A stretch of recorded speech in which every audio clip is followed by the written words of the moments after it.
Eu sou Mário Persona e essas são as respostas que eu dei aos que me perguntaram sobre a Bíblia. Você escreveu perguntando como fazer uma campanha ou um propósito para com Deus. Essas expressões como campanha, propósito, promessa, empenho, voto, etc., são jargões populares no mundo evangélico pentecostal. E pelo que entendi, essa campanha ou propósito seria algo como empenhar-se em fazer algo para Deus, mesmo sem parecer uma barganha, mas para ganhar alguma coisa em troca, o que acaba no final sendo a mesma coisa, será uma barganha. No mundo dos pregadores neopentecostais, onde esses termos são muito utilizados, é tudo na base do toma lá, dá cá. E Deus não passa de um talismã para dar sorte. E as pessoas tentam manipular Deus. Veja que audácia, não é? Talvez você alegue que na Bíblia nós temos exemplos de pessoas fazendo um propósito para com Deus. Sim, temos sim. Você encontra, por exemplo, Davi fazendo um propósito. A passagem diz assim: E disse Davi a Salomão, filho meu, quanto a mim, tive em meu coração o propósito de edificar uma casa ao nome do Senhor meu Deus. Porém, veio a mim a palavra do Senhor dizendo: Tu derramaste sangue em abundância e fizestes grandes guerras, não edificarás casa ao meu nome, porquanto muito sangue tens derramado na terra perante mim. 1 Crônicas 22, de 7 a 8. Bom, logo você vai perceber que fazer um propósito não é a mesma coisa que estar em sintonia com a vontade de Deus, e Davi, pelo jeito, não estava, pois Deus não tinha o mesmo propósito para com Davi. O propósito de Deus era para com seu filho Salomão. Eclesiastes 3 nos fala também de propósito como sendo um objetivo, e aí não necessariamente do crente, mas de todas as coisas desta vida. Lembre-se também de que o livro de Eclesiastes é uma espécie de confissão de Salomão, e mais voltado para o homem natural, que vive observando as coisas debaixo do sol. Expressão que é repetida várias vezes ao longo do livro, para mostrar que ele está falando das coisas da terra, desta vida, não das coisas eternas ou celestiais. Não é um livro que fale das coisas acima do sol, Eclesiastes, não. Ou seja, não fala das coisas celestiais. Jeremias, por sua vez, fala 6 vezes de propósito, porém como sendo o desejo de seguir o próprio coração em oposição à vontade de Deus, que era a condição do povo judeu de sua época. O povo judeu tinha um propósito de seguir o próprio coração. E esse propósito não mudou desde aquela época. Veja a passagem. Não ouviram nem inclinaram seus ouvidos, antes andaram cada um conforme o propósito do seu coração malvado. Jeremias 11, versículo 8. Nos evangelhos, em Atos e nas epístolas, eu voltei a encontrar a palavra propósito, mas sempre com significado de objetivo, tanto de Deus quanto do crente na sua vida prática. Então eu entendo que propósito para um crente é ter uma meta de agradar o seu Senhor. Nada a ver com promessa, voto ou barganha para colocar Deus na parede com promessas do tipo: se o Senhor fizer isso, eu prometo fazer aquilo. Ou então, eu vou fazer isso para deixar o Senhor constrangido a atender os meus caprichos. Ou como os pregadores estelionatários prometem: quanto mais dinheiro você der, mais Deus irá abençoar. Como se Deus, que criou o universo e que é o dono da prata e do ouro, precisasse do nosso dinheiro. Minha é a prata e meu é o ouro, diz o Senhor dos Exércitos em Ageu 2:8. Talvez você retruque, citando diferentes votos ou propósitos feitos na Bíblia, com um objetivo definido de receber alguma coisa em troca. Bom, é preciso entender que o voto ou promessa era sim uma prática do Antigo Testamento. Em Atos dos Apóstolos, Paulo até faz votos, inclusive para querer parecer que estava no judaísmo, algo que não estava correto para alguém que já conhecia a graça de Deus. Nós devemos nos lembrar que quando nós lemos Atos dos Apóstolos, nós estamos lendo aquilo que os apóstolos fizeram, os seus atos, os quais nem sempre encontram ou encontravam respaldo na vontade de Deus. É importante entender isso no livro de Atos dos Apóstolos. Quanto ao voto de Jacó, Jacó sim fez um voto. Se você prestar atenção, verá que Deus não lhe pediu que fizesse voto algum, não lhe pediu nada em troca. Deus queria agir em graça, que é favor imerecido, mas Jacó foi inventar o voto porque ele mesmo, Jacó, só fazia as coisas na forma de barganha. Ele era um homem cheio de truques, de estratagemas. Veja o que Deus prometia de forma incondicional. Deus disse a ele: eu sou o Senhor Deus de Abraão, teu pai, e o Deus de Isaque. Esta terra em que estás deitado darei a ti e à tua descendência, e a tua descendência será como o pó da terra, estender-se-á ao ocidente, ao oriente, ao norte, ao sul, e em ti e na tua descendência serão benditas todas as famílias da terra. E eis que estou contigo e te guardarei por onde quer que fores, e te farei tornar esta terra, porque não te deixarei, até que haja cumprido o que te tenho falado. Gênesis 28, 14 a 15. Alguém puder perguntar, sim, mas e aí, Senhor, o que o Senhor quer em troca? Deus não falou nada. Deus não pediu nada em troca, Ele queria dar isso a Jacó. E o que Jacó precisava fazer para receber isso? Nada. O que Deus disse queria dele para em troca multiplicar sua descendência como o pó da terra, estar sempre com Jacó, guardá-lo por onde quer que ele fosse, fazê-lo voltar à terra, etc. O que Deus queria de troco? Nada. Absolutamente nada. Tudo aquilo Deus daria porque Deus queria dar. Deus é dador. Deus é gracioso. No entanto, Jacó, cheio dos esquemas, não podia entender graça.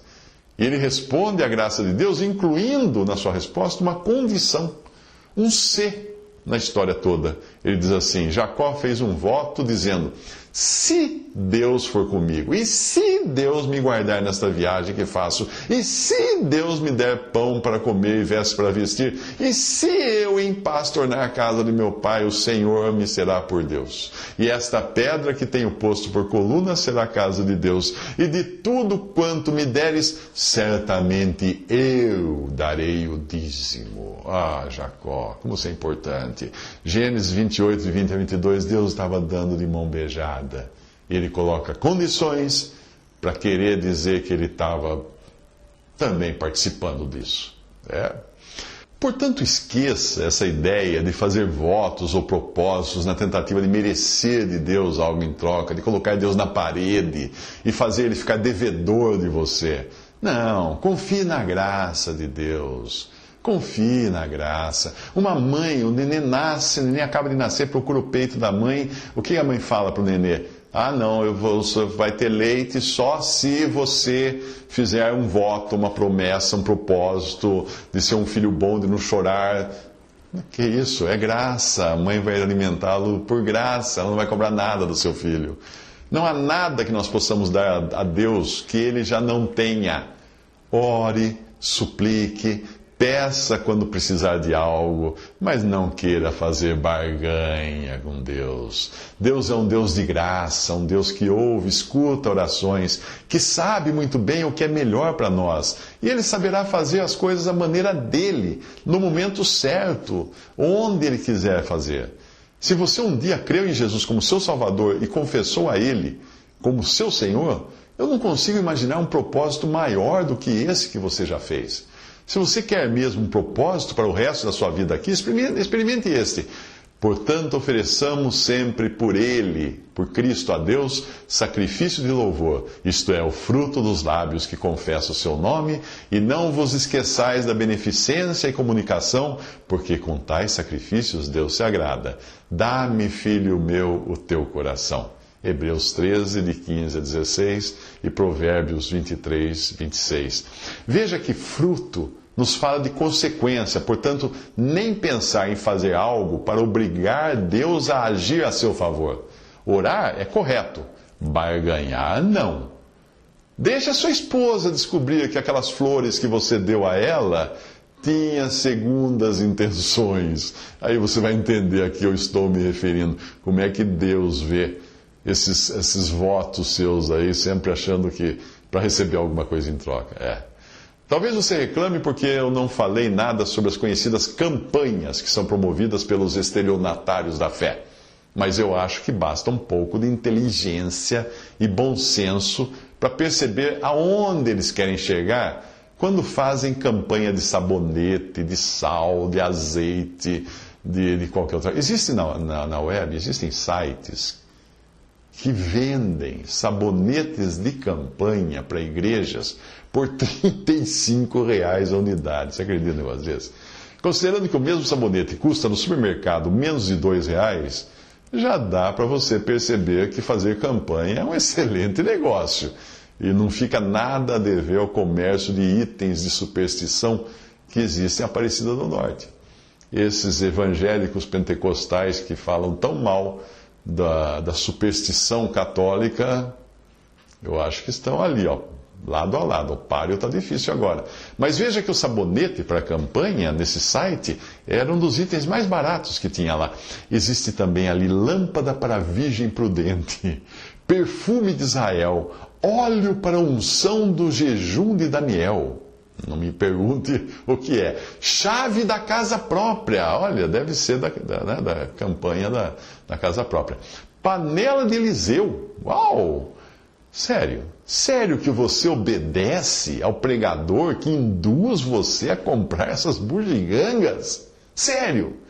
Se você quer mesmo ajudar esse pregador, é melhor pagar para ele o tratamento contra a anemia. Porque alguém assim deve estar com problema de saúde. Se ele não fica vermelho quando diz para você fazer essas campanhas, ele deve estar com uma grave deficiência de glóbulos vermelhos. Anemia, pura anemia. O Deus que eu encontro na Bíblia não é o mesmo Deus desses pregadores de curas e prosperidade. Eles adoram Mamon. Os adoradores de Mamon já surgiam, já começavam a surgir no início da igreja. E contra eles, Paulo advertiu, Paulo escreveu, alertando os cristãos do seu tempo, de que esses homens eram inimigos da cruz de Cristo, cujo fim é a perdição, cujo Deus é o ventre, a barriga, e o estômago, e cuja glória é para a confusão deles, que só pensam nas coisas terrenas. Que coisas terrenas? Curas terrenas, carro importado, empresa, fazenda, dinheiro, avião a jato. Filipenses 3, 18 e 19. Só pensam nas coisas terrenas. A descrição mais exata para pessoas que enganam incautos com essas campanhas é aquela mostrada na passagem que eu vou ler a seguir da Epístola de Judas. Preste atenção. Está falando desse tipo de gente. Ai deles, porque entraram pelo caminho de Caim e foram levados pelo engano do prêmio de Balaão e pereceram na contradição de Coré. Estes são manchas em vossas festas de amor, banqueteando-se convosco e apacentando-se a si mesmos, sem temor. São nuvens sem água, levadas pelos ventos de uma para outra parte. São como árvores murchas, infrutíferas, 2 vezes mortas, desarraigadas, ondas impetuosas do mar que escumam as suas mesmas abominações, suas sujeiras. Estrelas errantes, para os quais está eternamente reservada a negrura das trevas. E destes profetizou também Enoque, o 7º depois de Adão, dizendo: Eis que é vindo o Senhor com milhares de seus santos, para fazer juízo contra todos e condenar dentre eles todos os ímpios por todas as suas obras de impiedade que impiamente cometeram e por todas as duras palavras que ímpios pecadores disseram contra ele, contra o Senhor. Estes são murmuradores, queixosos da sua sorte, andando segundo as suas próprias concupiscências, e cuja boca diz coisas muito arrogantes, admirando as pessoas por causa do interesse, porque são ricas. Mas vós, amados, lembrai-vos das palavras que vos foram preditas pelos apóstolos de nosso Senhor Jesus Cristo, os quais vos diziam que nos últimos tempos haveria escarnecedores que andariam segundo as suas ímpias concupiscências, ou desejos extremos. Estes são os que causam divisões sensuais, ou seja, que andam segundo os próprios sentidos, que não têm o Espírito. Mas vós, amados, edificando-vos a vós mesmos sobre a vossa santíssima fé, orando no Espírito Santo, conservai-vos a vós mesmos no amor de Deus, esperando a misericórdia de nosso Senhor Jesus Cristo para a vida eterna. Judas 1, de 11 ao 21. Visite respondi.com.br. Visite 3minutos.net.